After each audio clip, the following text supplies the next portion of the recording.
In most of our post-operative patients, we'll treat your pain with what's called a multimodal pain program. That's a combination of Tylenol, some sort of anti-inflammatory or an NSAID. Common ones here are Advil, meloxicam, Celebrex, Aleve, things like that. And then occasionally with a narcotic pain medication as well. Narcotics are tramadol, oxycodone, and hydrocodone.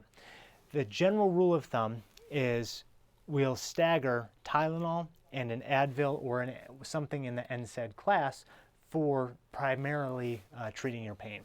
With this, a common dosage is to take each of these every 6 hours. So for an example, the Tylenol, you'll take a dose at 12 a.m., 6 a.m., 12 p.m., 6 p.m., or the 12s and the 6s.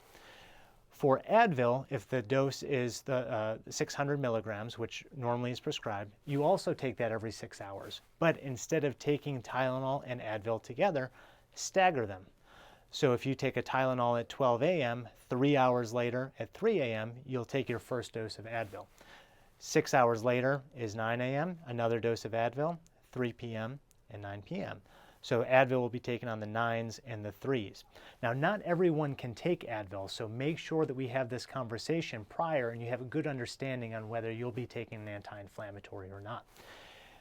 Overall, these two drugs can be taken on a scheduled basis, meaning that you take them every 6 hours on the schedule, even if you're not having much pain, for the immediate post-operative period. Narcotic pain medication will usually be prescribed as well to be used for breakthrough pain. Now, a lot of people will give you the suggestion to stay ahead of the pain. That's with these two drugs.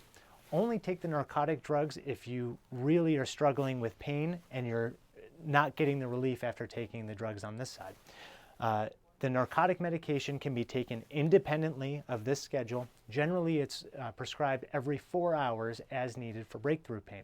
The reason we try to limit the number of narcotics is they can cause nausea, they can cause constipation, as well as a significant addiction potential. So anything we can do to limit the amount of narcotics needed for your post-operative pain control is something that we're primarily trying to do.